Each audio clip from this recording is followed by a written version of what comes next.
কাঁচা পথে ধুলো উড়িয়ে ঢুকছে একটি নড়বড়ে মোটর গাড়ি। গাড়ির ভেতরে বসে আছে সুলেখা। সুলেখার মুখে ক্লান্তি এবং একরাশ হতাশা। তার পোশাক আধুনিক, কিন্তু এখন তা বেমানান লাগছে। যে কলকাতায় স্কুলে কলেজে পড়েছিল, প্রতিদিন সন্ধ্যায় চায়ের আড্ডা, জগদীশ বড়ুয়া, হিরণময় মিত্রের গান নিয়ে আলোচনা, ভালো গান শুনতে পেলে আর কিছু সে চায় না। এসবের এই পরিণতি।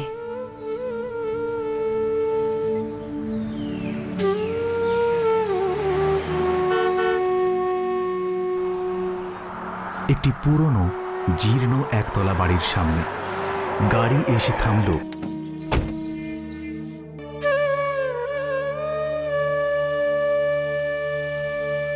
কতগুলো প্রাচীনা ও পাড়া গাঁয়ের বউ ভিড় করেছে সুলেখাকে দেখতে। তাদের মুখে চোখে কোনো বুদ্ধির দীপ্তি নেই। সুলেখা তাদের দেখল, তার মন আরো খারাপ হয়ে গেল।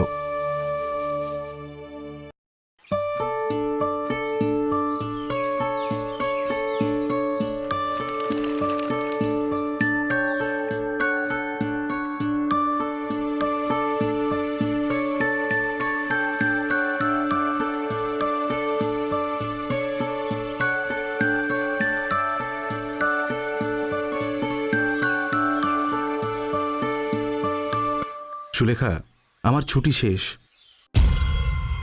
মিলিটারি চাকরি, বিশেষ ছুটি ছাটা নেই। কিন্তু আমি কিভাবে দিন কাটাবো এই পরিবেশের মধ্যে? আমি তোমাকে পৈতৃক বাড়িতে প্রাচীনাদের হাতে পৌঁছে দিয়ে সরে পড়ছি। যদি সময় পাই পুজোর সময় আসব। ভালো থেকো। সমীর চলে গেল। সুলেখার চোখে জল।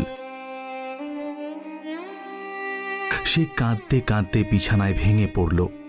সে মনে মনে ভাবতে লাগলো, মরে যাব। নীলিমা কত দূরে পড়ে রইল, আর আমি আটকে গেলাম ক্ষুদ্র জলাশয়ের জল ঝাঁঝির মধ্যে। জীবনের গতি বন্ধ হয়ে গেল। সুলেখা এ বাড়িতে এসেছে ৫-৬ দিন হয়ে গেছে। নীরদা, সুলেখার বড় যা, উদয়াস্ত খাটছে। সে টিন টিন ধান সেদ্ধ করছে, বোঝা বোঝা কাপড় কাচ্ছে। সুলেখা সেখানে দাঁড়িয়ে দেখছে।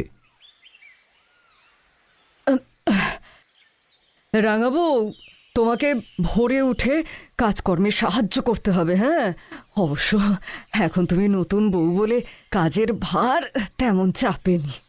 এই সংসারে পুরনো বউ হয়ে গেলে এ ধরনের খাটুনি আশা করা যায়। কেউ রান্না, চচ্চড়ি, শুক্তনি, মোচার ঘন্ট এসব তো আমি রাঁধতে জানি না, আর ভালোও লাগে না। এভাবে জীবন নষ্ট করার কি মানে হয়? সুলেখা মালিনীর পাঠ করছে, চমৎকার গানের গলা। ইংরেজি অধ্যাপিকা তরুণী উষাদি তাকে অভিনন্দন জানাচ্ছেন। ইচ্ছে আমার নাই বা বিয়ে হতো, থাকতাম আমি অবিবাহিতা, হাতে ভ্যানিটি ব্যাগ ঝুলিয়ে ট্রাম ধরতে ছুটতাম, সিনেমা দেখতাম, জলসা দেখতাম।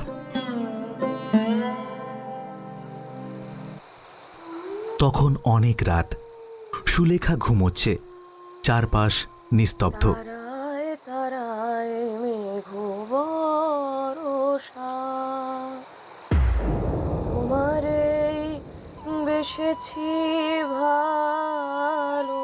বারে, এ কি আলাপ? কে গাইছে এমন? যে গুনগুন সুরে আলাপ করছে সে তো নিপুণা গায়িকা। আমি এমন আলাপ করতে পারলে নিজেকে ওস্তাদ মনে করতাম। কে গাইবে এখানে? গান হঠাৎ বন্ধ হয়ে গেল। যে গাইছিল সে অন্য মনস্কভাবেই গাইছিল। সুলেখা বিস্ময় জড়িত চোখে শুয়ে পড়ল।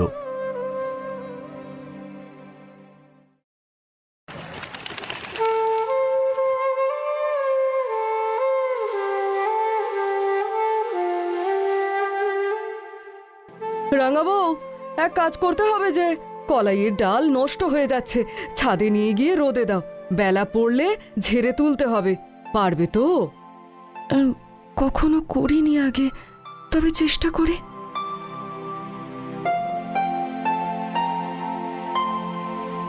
সুলেখা ডাল মেলে দিল।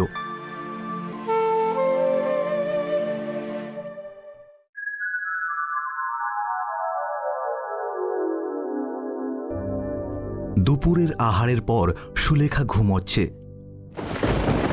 কিছু পরেই বাইরে ঝমঝম করে শ্রাবণ মাসের বৃষ্টি নামল। খানা ডোবা ভর্তি হয়ে গেল।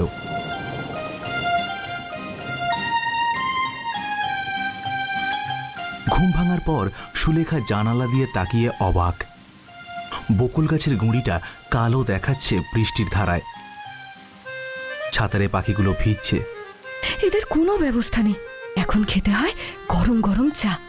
কারোর কি সেদিকে কোনো দৃষ্টি আছে? রাঙাবো, ডালগুলো তুলেছিলে ছাদ থেকে? ও যা, সর্বনাশ! সে কথা তো মনেই নেই দিদি। এক্ষুনি আমি যাচ্ছি ছাদে।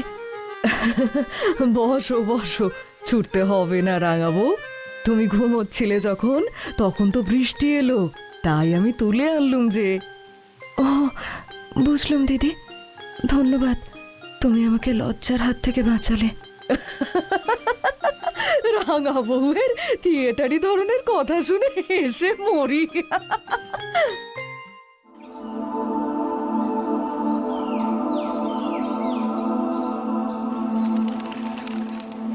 সুলেখা অন্য পাড়ায় নিমন্ত্রণ খেতে এসেছে। মহিলারা গোল হয়ে বসে, তারা চা খেতে খেতে রান্না বান্নার গল্প করছে।